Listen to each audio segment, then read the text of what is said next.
If you need level 40, unlimited, limited, clutch time, domination, triple threat, or anything else on your 2K account grinded, contact Rose NBA on Twitter and let them know X sent you. Alrighty, we've done point guard, shooting guard, small forwards, power forwards. Obviously, it's time for the centers. Here we are in another little tier list. Now remember, we don't do these left to right, and we also only do primary positions. So if there's a guy that you like at the 4 for some reason, you run him at the 5, he's not gonna be on the list. That's just how these work. Alright, so we got the hard to pass tier. We're starting off with some stinkers. Larry Sanders, Brandon Clark, Shaquille O'Neal, and Mitchell Robinson. Honestly, all these guys are solid enough. Larry Sanders and Mitchell Robinson are both really good for, you know, Sapphire centers that you might want to run in limited if you don't really want shooting. But nothing crazy. Brandon Clark's a gold, and Shaquille O'Neal. And then we got the still decent tier with Magic Johnson, Jorge Merson, DeAndre Ayton, Chris Anderson, Mark Williams, Jalen Duren, Wang Chi, Vlade Divac, and Simply Blar. Honestly, it's a decent little set here. Now, Magic Johnson obviously is meant to play a point guard, and he is one of the faster moving centers, which is pretty nice. A little bit undersized, and offensively, he can cause some problems for the other team. But let's be honest, if you have Magic Johnson going up against like Jonas Ilgauskas in the post, you're doing nothing. Jorge Merson is just tall, and because of that, he finishes really well and like stops other people a little bit from hitting shots, but nothing insane. DeAndre Ayton, really good Ruby. Like all around, I have a lot of fun with him. I think he's like all around a pretty good card. And again, another one of those guys who for limited, great. Then we got Chris Anderson, just kind of all around pretty decent, aside from like his ability to just dunk on everybody's head. Mark Williams and Jalen Duren are basically the same card. They are both like finish inside and play defense kind of guys. They're both pretty good at it. Wang Chi has the ability to stretch the floor, which I think made him a little bit better from the hard pass tier. I personally love Wang Chi every single time we have him. He is just an all-around beast, super fun. So I had to put him in the still decent tier. Vlade Divac is probably one of those centers who you would like to run if you like playmaking. I do, but I still also hate Vlade, so maybe that doesn't make the most sense. I just don't think he's amazing. But he's always a pretty bad jumper. And then we got Simply Blar, who 2K's been dropping just because, you know, he was one of the OG goats in like 2K16. I remember personally going against him the few times that I played my team back then. Just all around beast. But let's be honest, aside from being tall and taking up a bunch of space, he doesn't do anything that other centers like really can't do. Then we get the pretty damn solid tier with Yao Ming, Karl-Anthony Towns, Zubac, Bol, Chet Holmgren, Steven Adams, Montrezl Harrell, Isaiah Stewart, Rafe LaFrentz, Pau Gasol, Miles Turner, and Moses Malone. Now, Yao Ming is tall, but they gave the dude bronze anchor, so really just not important. And that's really why he's down here in the pretty damn solid. You can be 7'6", but if you don't have a good anchor, it's just not worth it. But the thing that does help Yao Ming and puts him over a guy like Merson is he does have a mid-range, which is pretty good, but he's also super slow, so, you know. And we got Karl-Anthony Towns, who's just a guy who doesn't really have defense, and I kind of hate the jumper. Karl-Anthony Towns hasn't had a jumper that I've personally liked really ever. I was okay with it in 2K18, but the rest of them just so nothing insane for me. I just don't think he's crazy. Zubac, pretty good card. Obviously, he was a moments for getting like a 30-29 game, almost at a 30-30. And he's really good at those two things, like finishing inside and getting rebounds. Also a bit of mid-range, but I don't think he's crazy. Bol, pretty good. I debated putting him in Baby Demon, but recently I've been getting my Bol absolutely torched in the paint, which is kind of tough. And he does have a slower jumper, but it is pretty easy to time. So I don't know, toss-ups. Same thing with Chet Holmgren. He's basically the same version as Bol. Honestly, like these guys are virtually identical. Steven Adams, pretty good all-around card. Obviously, his main thing is like defensive rebounding, but with the glitch, he actually got shooting, which is pretty good. Now his jumper's on slow and it's not really that great, so it's nothing insane, but he can still do it. Montrezl Harrell and Isaiah Stewart. I think both of these guys are stupid fun to use, but they're both undersized centers who get evos to be able to shoot. So I just don't think it's amazing. I would rather use Isaiah Stewart personally than Montrezl Harrell, just because Isaiah Stewart, I'm pretty sure, has the longer wingspan at 7'4", which helps his 6'8" height, and he has his jumper on the normal timing, and is actually pretty good because his upper is like super fast, so it feels faster than it normally is. So I think Isaiah Stewart, if you're going to go for these two, is definitely a better option, but I put him on the same tier. Rafe LaFrentz is kind of like just a better version of Wang Chi. Doesn't really have the greatest of defense, but he's going to be a good rebounder because that's some nice screens, and he's got the ability to stretch the floor and play in the post, which is nice. Pau Gasol's his jumper on slow, and was one of the first cards that dropped, so he's a bit outdated, but he still is really fun and does a lot of things really well. Miles Turner is a brand new Amethyst in like the new Fire and Ice season or set. It's a really weird set, honestly. We got the Fire set and then the Fire and Ice set. I don't know why we couldn't just call like one Fire and then one Ice. You know. I don't come up with the ideas, but he does have Hall of Fame anchor, which is really nice, and he's 6'11", has the ability to stretch the floor. I didn't love the amount of badges that he has. He does have basically all the ones that you need to really be not overpowered, but good. But his finishing just wasn't as good as I wanted him to be. Badges, although you can add them. And then we got Moses Malone, who's, again, another one of those just dunking over everybody, getting some crazy rebounds, and playing pretty good defense in the paint kind of guys, and he's got a bit of a mid-range too, so he's in the pretty damn solid. Baby Demon got my guys: Kevin McHale, Jarrett Allen, Fernando Martin, Arvydas Sabonis, Al Horford, Wilt Chamberlain, Robert Williams, Vucevic, and Mo Bamba.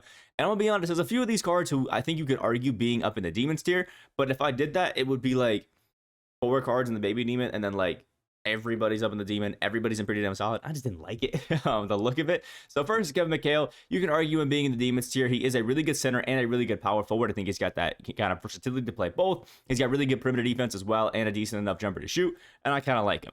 Now, Jarrett Allen is up here, and I've seen that a lot of people don't love Jarrett, or are ignoring the fact that Jarrett Allen doesn't have a high pass accuracy. And if you don't think that's a big deal, you're wrong.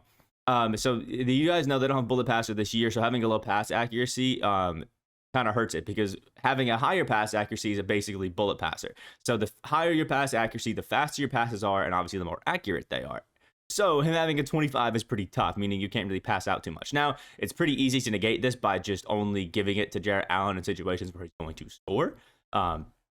And he is a crazy good defender. He's glitched, so he has silver limitless range and a bunch of really good shooting badges. And if I'm being honest, I kind of want to pick up this Jarrett Allen to play my center position anyway.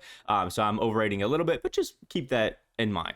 Fernando Martin, a card that I was kind of surprised that he got as juiced up as he did, but you definitely can play the power forward really well if you want him to. 6'9", 7'1" wingspan, has a 70-shot 3, and has the ability to add catch and shoot and claymore, which is really all you need to be a good shooter. Has really good playmaking. His defense is super solid, even on the perimeter, and his finishing badges are crazy. So I think Fernando Martin is a great all-around card. He can play the center okay, and he can play the power forward really, really well.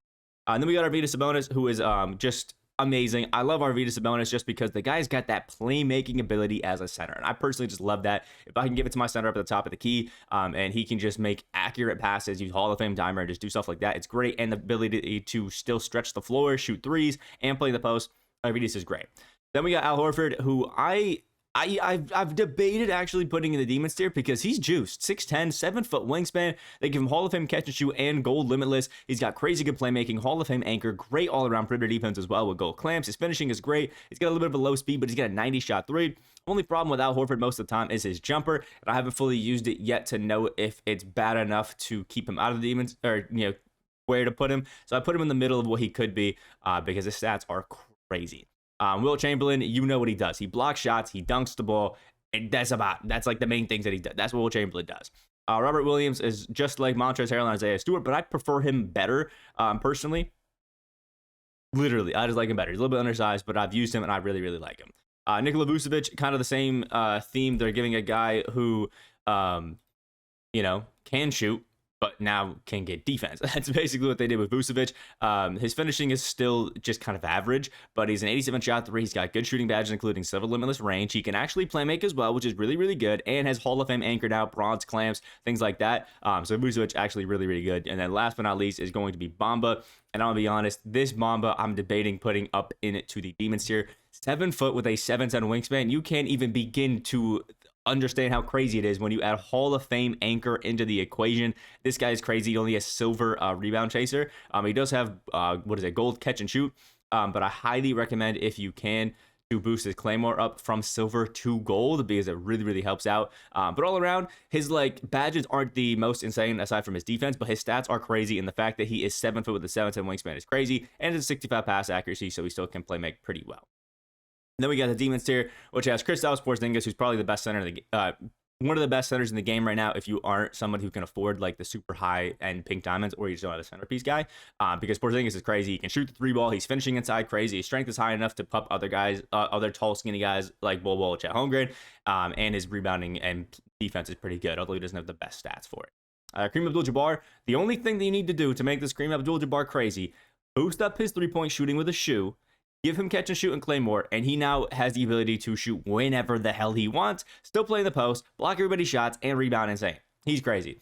Both these Joel Embiids I'm putting up in the top tier. Now, the differences between the two are that the Joel Embiid on the left is a better shooter and playmaker, and the Joel Embiid on the right, so the unstoppable version, is one that's better like in the post, and I think a little bit better, or a little bit worse defensively, but is a much better... Oh, I got that wrong.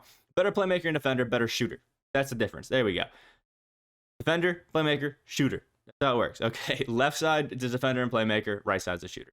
I don't know how I got that messed up. Either way, they're both really good. And then we got Hakeem Olajuwon, who is just glitched up to the gills. The guy's literally good at everything. There isn't a flaw really you can point in his game other than the jump shot being a little bit slow. And then we got Dwight Howard, who is probably the most fun center to use because we have a Dwight now who can shoot threes. So not only is he stupid athletic, blocking a bunch of shots with a super high vertical, getting a bunch of boards, dunking over everybody, but now he can shoot. Like, that's just crazy. So Jonas Ilgauskas is just one of those annoying centers to go against because the Kent Bazemore jumper is actually really good on a center. Then he's 7'2" or something like that. We're crazy big on the court. Literally, his post game is insane. And then we got Ralph Sampson, who actually... I mean, 100% honest, you call me a filthy casual. I didn't know he was available yet in the collector rewards. But 7'4", 7'8" wingspan. He has Hall of Fame anchor, box out beast, gold challenger as well, which is crazy for a center. Claymore, 72 shot 3. You can add catch and shoot onto him as well. Honestly, kind of insane. Has the DeAndre Jordan jumper, which is not insane, but it's Ralph Sampson. And then probably the best big in the game right now is going to be... well, aside from Tim Duncan, is going to be Patrick Ewing. Patrick Ewing is just unreal. 7 foot, 7'3" wingspan, has 15 Hall of Fame badges, especially in defense and in finishing. Is a 75 shot 3, so he can still shoot as Hall of Fame midi magician, which means he does not miss there. All around absolutely insane, but you kind of expected a Galaxy Opal at this point in the year to be up in the Demon's Tier. So let me know what you guys think about this list down in the comment section below. Like the video if you did enjoy, and subscribe if you are new to the channel. I hope you have a great rest of your day, and I will see you in the next video.